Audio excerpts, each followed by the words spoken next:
Have you ever lived in a house where your underwear suddenly starts missing, even when you know you kept it tidy and secured? Or a compound where big giant rats, almost the size of rabbits, roam freely and terrorize everyone at night? Isn't that strange? At first it looks ordinary, right? And when an underwear goes missing, it feels like a simple mistake too, doesn't it?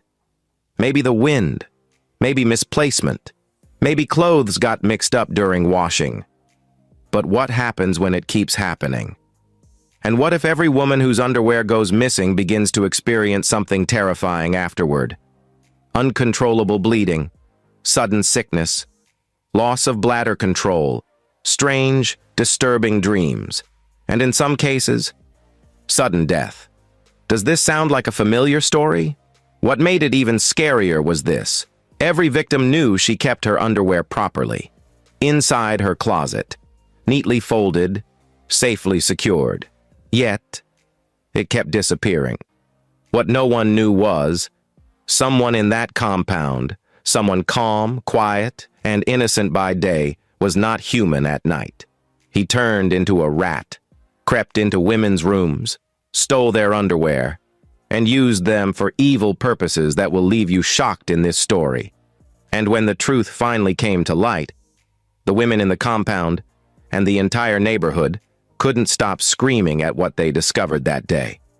In the quiet area of Ilorin, one compound stood out, known to everyone in the neighborhood as Unity Compound.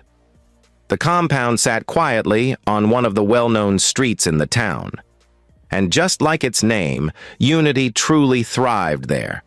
Everyone knew everyone, and nothing dramatic ever happened.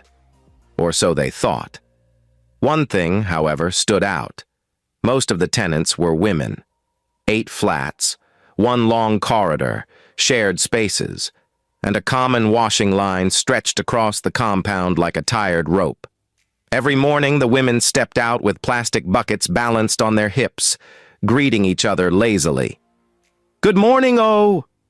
"Morning, my sister. How was your night?" Everything seemed okay.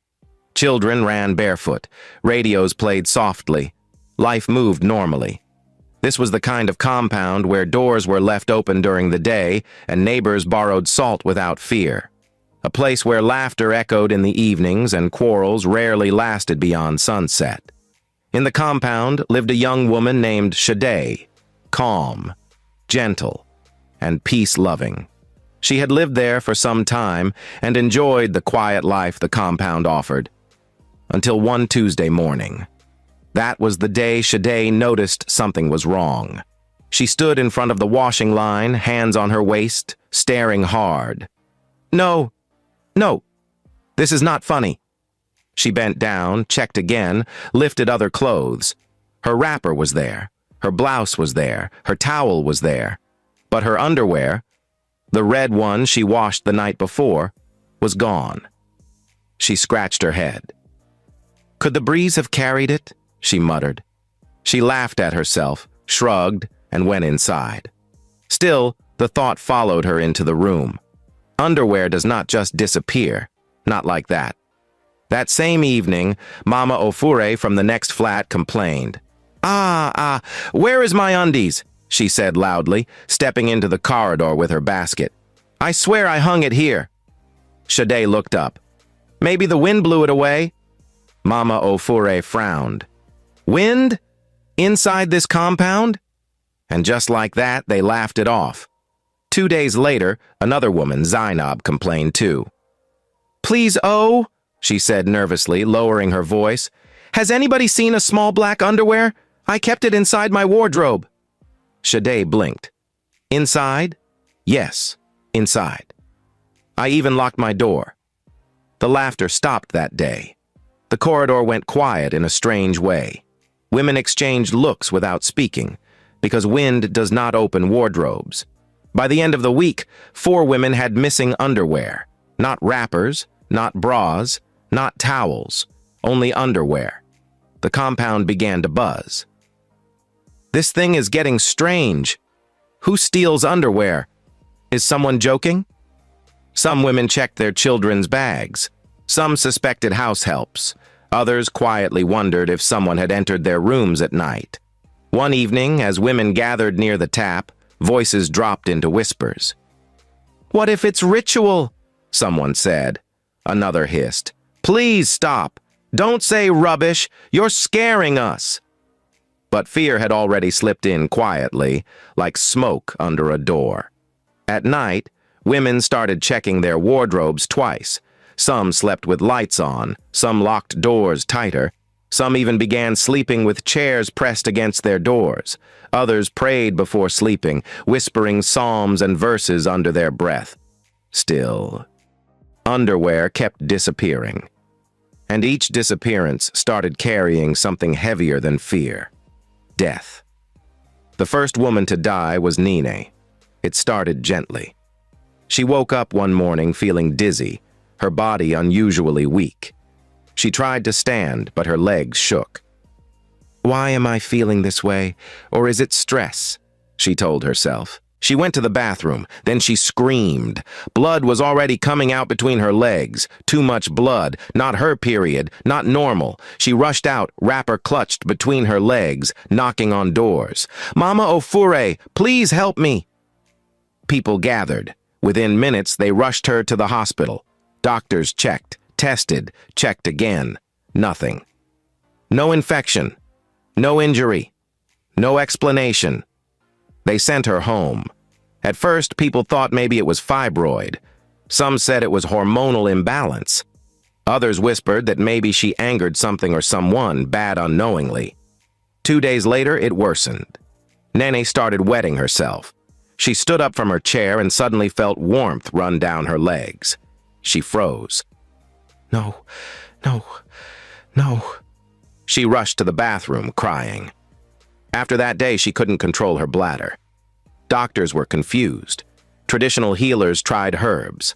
Nothing worked. Then Nene collapsed. She didn't scream. She didn't warn anyone. She just fell, dead. The compound went silent. Women clutched their wrappers in fear. At the burial, whispers spread faster than tears. "Did you hear?" She was one of those whose underwear disappeared. "This thing is not normal." Some women began to connect the dots they had been afraid to connect. Fear became heavier than denial. That night, Sade had a dream. In the dream, she was in the late Nene's room and she saw a rat, big, black, with red eyes. It crawled slowly across the floor, climbed the bed, dragged Nene's underwear between its teeth. Then it turned to Sade, locking its eyes with hers. Not like an animal, but like a human staring back at her. It stepped closer, slowly, deliberately, moving with an eerie, almost human presence. Fear slammed into Sade's chest. She screamed and jolted awake. She ran into the corridor shouting, "A rat was in my dream! It was looking at me like a human!" People laughed nervously. "A rat? In your dream? Is that why you're sweating like this?" It was just a mere dream," one of the neighbors said jokingly. Again, others laughed, but no one slept well again. Soon, another woman started bleeding, then another. One fainted in the market. Another collapsed while washing clothes. One lost control of her body in public and cried in shame. The pattern was now impossible to ignore, because every woman who fell sick was a woman whose underwear had gone missing. Fear finally settled in fully.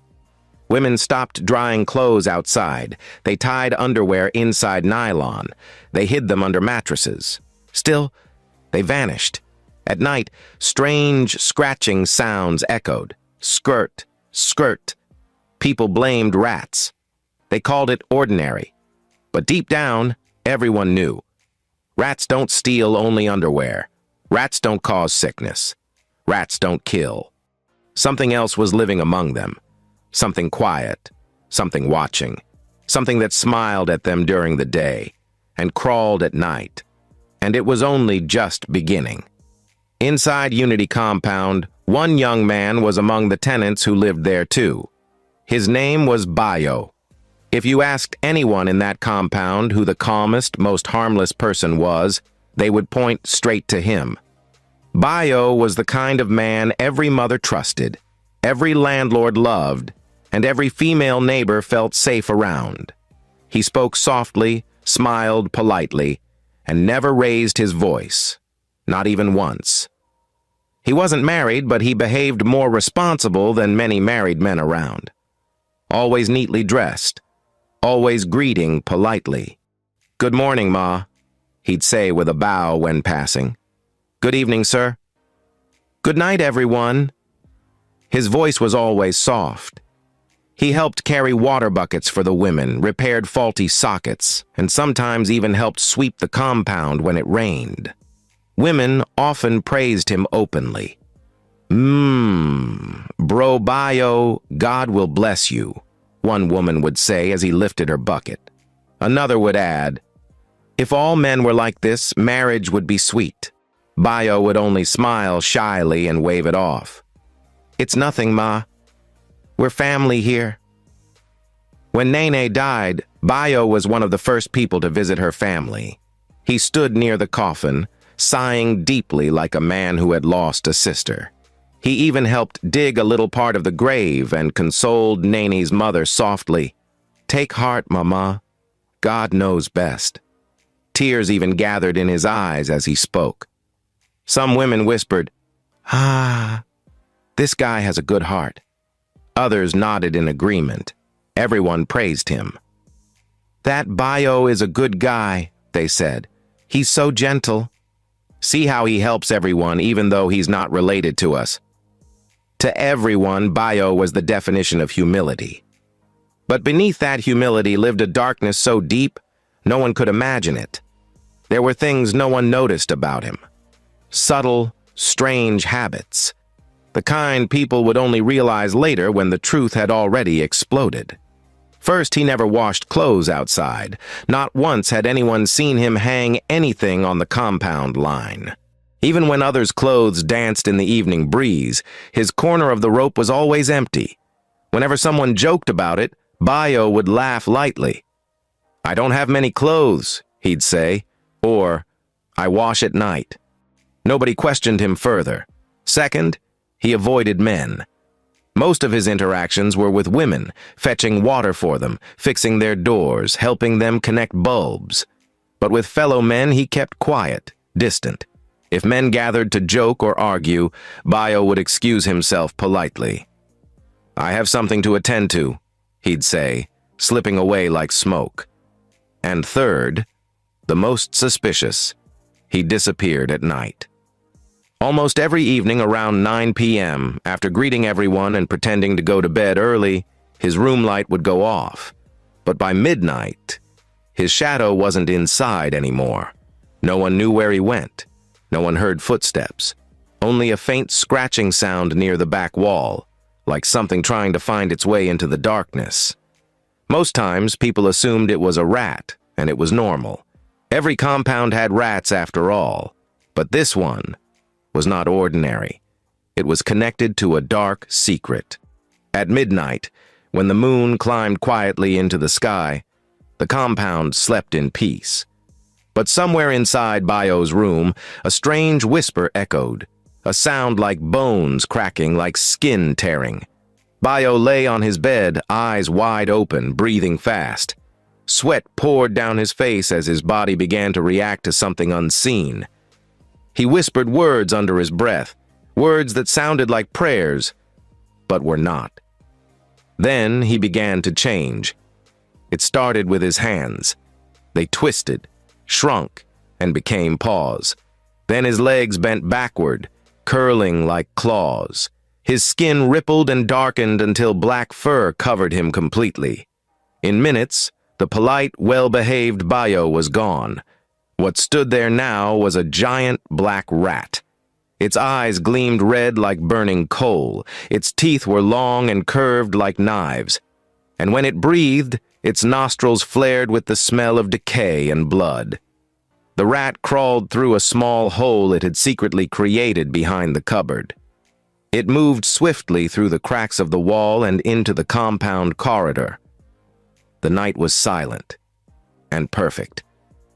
The rat sniffed the air. Its long whiskers twitched as it followed the faint scent of soap, detergent, and fabric softener. Straight toward the washing lines.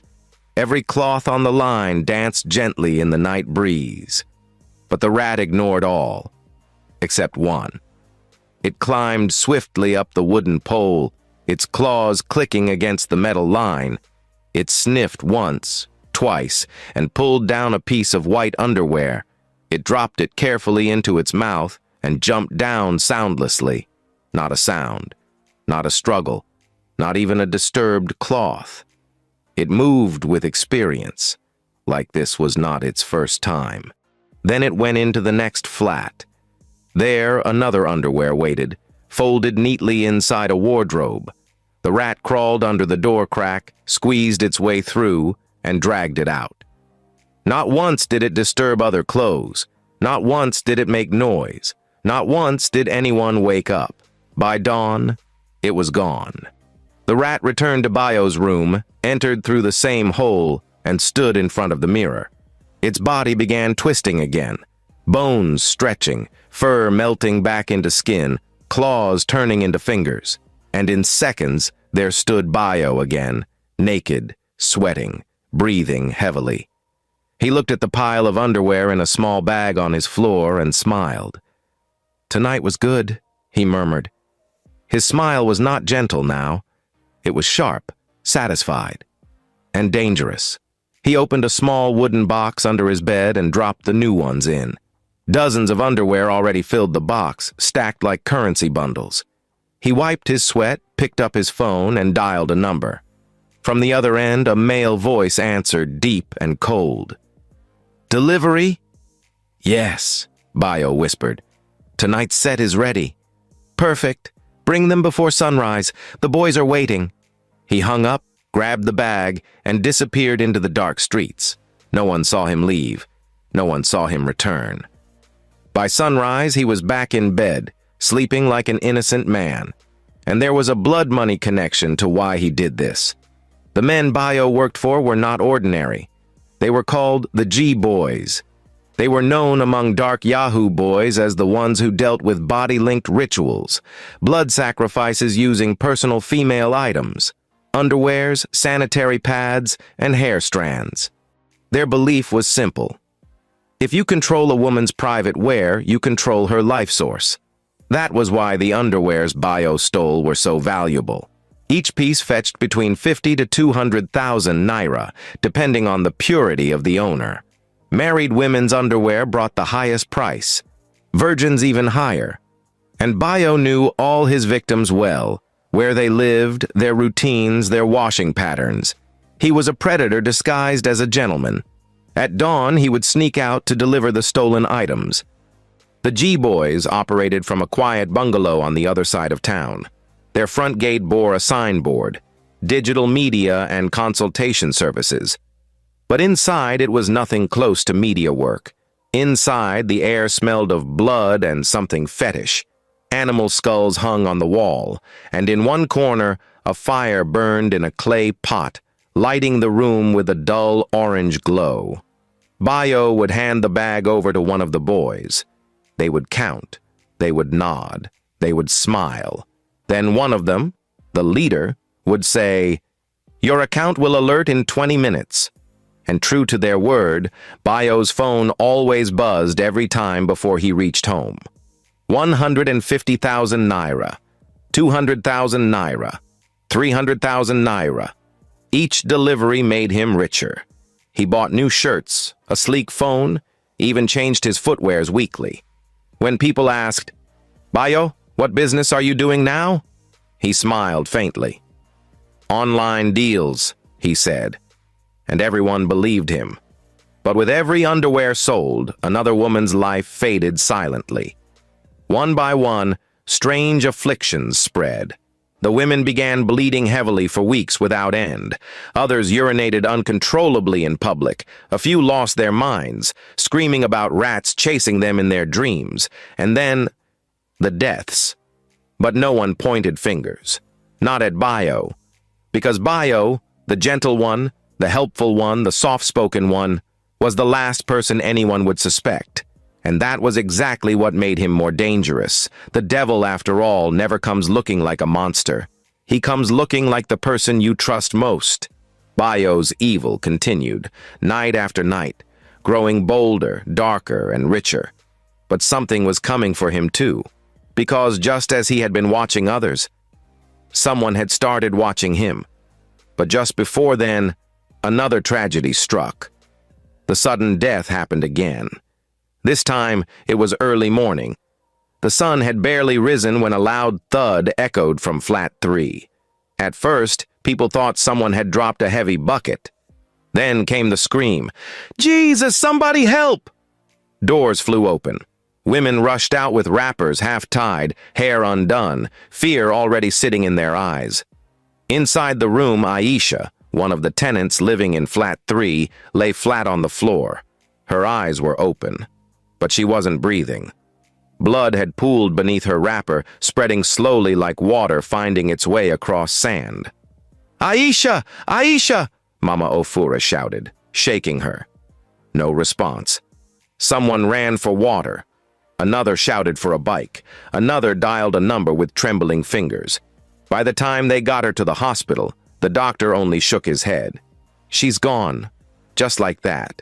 No warning, no sickness, no long struggle. Dead. A loud wail rose from the compound again as the news sank in. Someone dropped to the floor. Another woman held her chest and began breathing fast, whispering prayers under her breath. The men stood stiff, unsure whether to speak or remain silent, their eyes darting from face to face like hunted animals. The compound broke. Women cried openly, men stood silent with hands on their heads. Children were dragged indoors and warned not to come out. At the burial that same evening, fear walked freely among everyone. People no longer whispered. They spoke aloud now. Another one? All of them had their underwear missing. This thing is not a coincidence again. The doctor was called again. An autopsy was done. The result was the same. There was nothing medically wrong. That sentence angered the elders. "So what is killing our women then?" one elder shouted. Another elder slammed his walking stick against the ground. "If this thing continues, we will bury more people," he roared. "We cannot sit down and be counting deaths like chicken." That night they called a meeting. The compound gathered, faces tense, eyes tired, voices shaky. An old neighbor spoke first. "This is not sickness," he said quietly. "This is an attack." People murmured. Another man stood up. "Attack how? From who?" But there was silence. Then the oldest man in the compound cleared his throat. "I will say what others are afraid to say," he said. "This is spiritual." A woman screamed, "God forbid!" Before panic could spread further, someone suggested calling a diviner from the neighboring town. They did. The diviner arrived before sunset the next day. He walked slowly around the compound, touching walls, sniffing the air, shaking his head. Then he stopped. He looked up and spoke. "The attacker is not human at night." People shifted. The diviner continued. "He turns into a rat and crawls." Someone laughed nervously. "A rat?" a man scoffed. "Ordinary rat?" The diviner's eyes hardened. "This is no ordinary rat. This is a man wearing rat skin." Silence crashed. A long, suffocating silence. Even the children stopped crying. Even the birds seemed to freeze on the trees. "He steals female underwear for blood money rituals." The compound froze. A woman fainted. Another grabbed her chest. Someone shouted, "Jesus Christ!" The diviner continued calmly. "That is why the women bleed. That is why their bodies fail. That is why death comes quietly." Someone laughed again, but this time it sounded forced. "So a rat is killing us?" a man asked. But no one laughed with him, because deep down, fear had already dug its claws in. That night, as the diviner left, nobody slept. Every scratching sound felt louder. Every movement felt watched. And rats suddenly felt different. Women tied their wrappers tighter. Some slept sitting upright, some whispered prayers until dawn, and every small sound felt like death knocking gently, waiting for permission to enter. The suspicion became serious, and everyone became vigilant. Mama Kenji noticed it first. She had lived in that compound longer than anyone else, long enough to know that not every rat behaves like a rat. That night, as she sat on her mat praying quietly, she saw it. A rat. Big, black, too still. It stood near her doorway, not running, not searching for food, just watching. Mama Kenji stopped praying, her eyes locked with it. The rat didn't blink. She felt it, that strange feeling, like when you know someone is looking at you, not with animal eyes, but human ones. She whispered. So it's you. The rat tilted its head slightly. Mama Kenji didn't scream. She didn't move. She simply closed her eyes and whispered a prayer. The rat turned and disappeared into the darkness. That night, Mama Kenji didn't sleep. She sat awake till morning. By dawn, she knew. This thing is human. She didn't tell anyone immediately. Instead, she prepared. That evening, she quietly gathered items. Ordinary things. Nothing suspicious. She spoke softly as she worked. If you are human, you will fall. If you are a beast, you will run. By midnight, she set the trap near the back corridor where rats often passed. She sprinkled something, tied something, placed something. Then she waited. Her heart beat steadily, not with fear, but with certainty. She had seen too much in her lifetime to mistake instinct for imagination. Whatever was killing the women was about to reveal itself. That night the scratching was louder, skirt, skirt, then suddenly a sharp squeal cut through the silence. Eee! People woke up, lights came on. Mama Kenji rushed out first. There, caught near the corridor, was the rat. It thrashed wildly, squealing, bleeding from one leg. Its eyes were wild, its teeth bared. Men grabbed sticks. Kill it! Kill it now! They shouted. But just then, the rat suddenly twisted violently, broke free, and limped away into the darkness, leaving drops of blood behind. People chased, but it vanished. Mama Kenji stood still. Her eyes narrowed. This is not over, she said. No one could sleep again throughout that night. Murmurs, roars, and whispers filled the entire compound. Everyone came out except one, Bayo. Even with all the shouting and noise, he was nowhere to be found. Finally, morning came, and with it, the scream. Bayo! People ran to his room. The door was open. Bayo lay on the floor, groaning. Sweat drenched his body. His face was pale. His right leg bent unnaturally, blood seeping from it. Help me, please! He groaned weakly. People froze. The compound did not breathe. People stood shocked, staring at him on the floor, groaning, clutching his broken leg like a wounded animal. Sweat poured down his face. His lips trembled. His eyes darted from face to face. A heavy silence pressed down on everyone, the kind that makes your ears ring. Even the children, who usually cried at the smallest tension, stood quietly, clutching their mother's wrappers, sensing that something terrible had finally been exposed.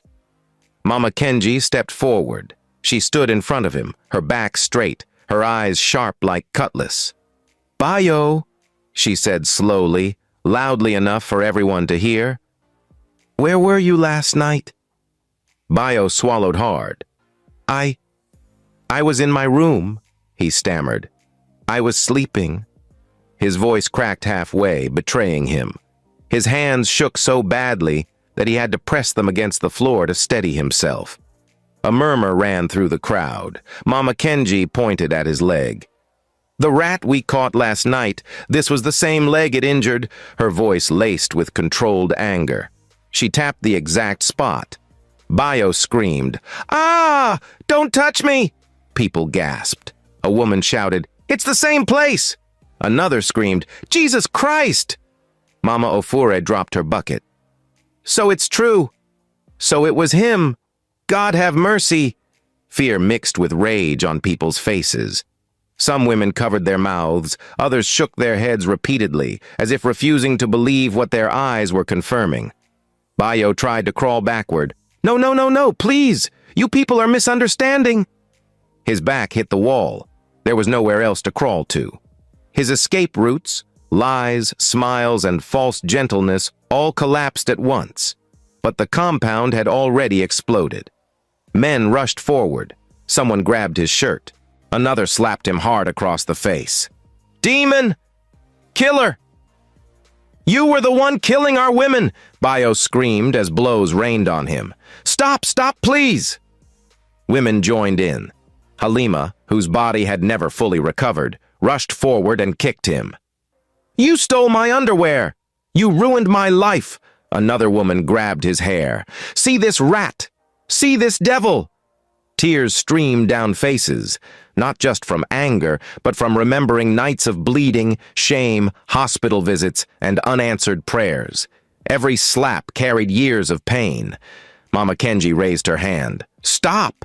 The beating slowed, but the anger did not. Bayo lay there, sobbing, blood on his lips, eyes swollen. "You will talk," Mama Kenji said calmly. "Everything!" Finally, Bayo shook violently. "Okay, I'll talk. I'll talk. Please don't kill me." The elders arrived, summoned by the noise. Bayo was dragged to the center of the compound and forced to sit. One elder spoke. "How long have you been doing this?" Bayo cried like a child. 3 years, he whispered. The compound screamed. 3 years? Some people staggered backward in shock. Others sank onto the ground. 3 years meant sleepless nights, unexplained sicknesses, and deaths that never had answers, until now. Another elder stepped forward. "Who were you selling the underwear to?" Bayo hesitated. A stick landed on his shoulder. "Yahoo boys!" he screamed. "Blood money boys!" Gasps tore through the crowd. "How many women were affected?" an elder asked. Bayo's voice broke. "I don't know. Many, too many," women wailed. "So Nain died because of you?" "So Aisha died because of you?" Bayo nodded weakly. "Yes." That was when the women lost control completely. They rushed him again, slaps, kicks, cries, curses. "You killed us slowly. You drank our blood. You rat! You're a demon!" Bayo screamed until his voice disappeared. His screams turned hoarse, then silent, as if even his voice had abandoned him in shame. The elders finally stepped in. "It's okay!" they shouted. Police were called. But as the siren approached, something strange happened. Bayo began to laugh. Not normal laughter, a mad laughter. "Heh heh heh, you can't undo it. You can't undo it." He started pulling his hair. "Rats! Rats everywhere!" His eyes rolled wildly. He pointed at empty spaces, shouting at things only he could see. Fear rippled through the crowd as people realized his mind had finally snapped. By the time the police dragged him away, Bayo was no longer sane. The evil he had been serving finally came for him and made him run mad instantly. He laughed, he cried, he spoke to invisible things. As they pulled him through the gate, one elder declared, "This man is banished from this community forever. Even if he is released or he becomes sane, he should never return to this land again." Bayo screamed as they shoved him into the van, and the compound was never the same again. After Bayo was taken away, something surprising happened. The scratching sounds stopped. The nightmares stopped. The bleeding stopped. Women woke up in the mornings without fear. For the first time in years, some slept deeply, without dreams of rats, blood, or suffocating darkness. Some women recovered slowly. One woman slowly stopped wetting herself. Some scars were unforgettable, but all the victims who were still alive regained their strengths. Grief remained in the empty rooms of those who died. Their names were spoken in hushed tones, always followed by silence. Underwear was no longer dried openly. Women tied lines inside their rooms. Locks were added. Night watches were formed. Men stayed awake in turns. Children were warned. Not everyone smiling at you is your friend. Mama Kenji became respected like a queen. Whenever rats passed, people shuddered. Years later, people still whispered about it. And Bayo's story never died. Moral of the story: besties, especially our ladies, guard your belongings, especially your inner wares, with wisdom and caution.